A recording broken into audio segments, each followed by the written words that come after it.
you need to make sure that you have a really strong paper trail when it comes to redundancy. You can't just sit the person down and say, look, I'm really sorry, Paul, because of financial pressures, we have to let your role go. There's a consultation process. Stage one, informing them, letting them know it's looking like a redundancy is going to occur to the role that you hold. Give them time to reflect, write to them, bring them back in, see if they've got any reasons as to why the role shouldn't become redundant. Have they thought about something that you haven't? Listen, consider what they bring forward. You might need to even meet a third time. It really depends what gets brought up. And make sure after every meeting occasion that you formally write to the employee.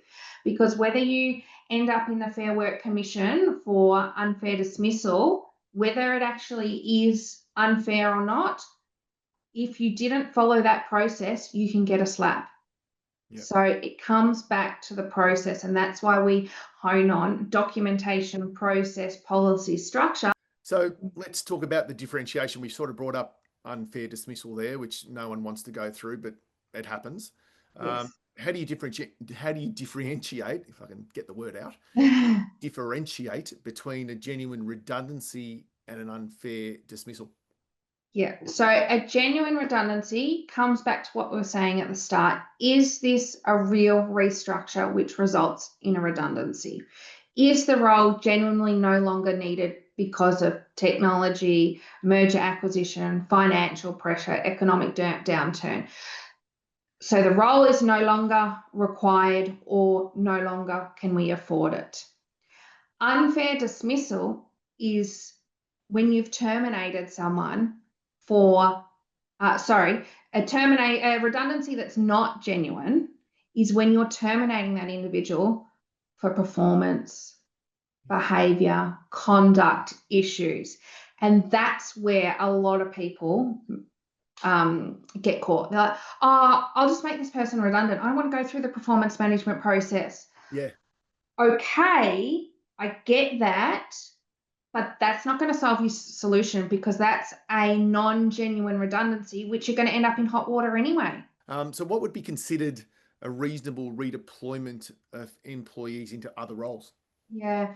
So from a legal perspective, we have to offer any vacancies available.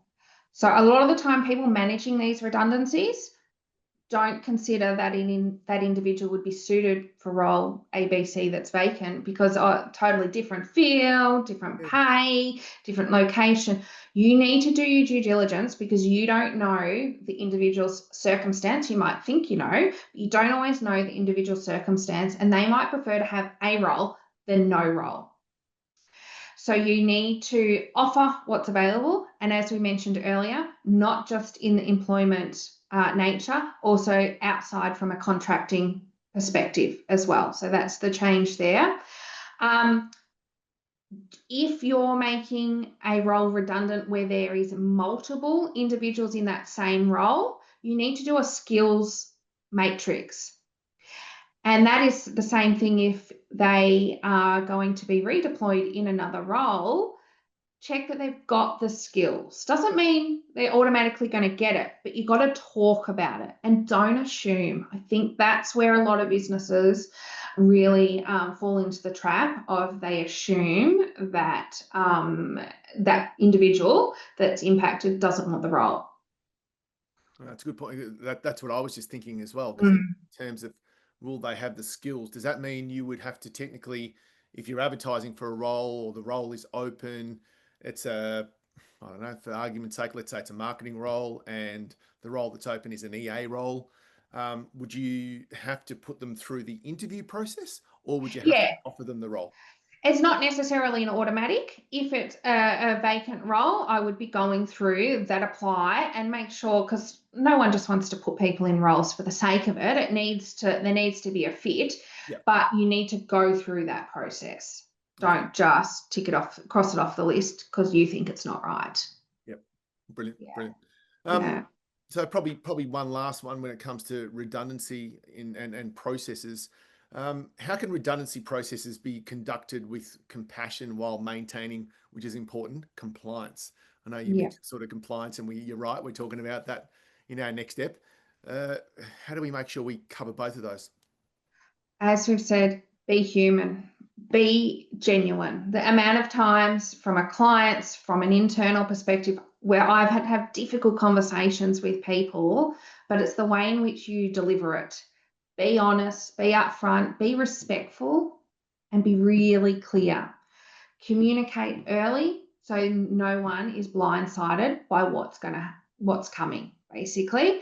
And provide that support. Provide, whether that comes from you, someone else internally, and external support, EAP, counselling, career advice, that type of thing. And then obviously to make sure that you're being compliant is that documentation side of things. So don't just think, oh, I've had the conversations, I've ticked that box, because that's not the case. You need to make sure that you have the written documentation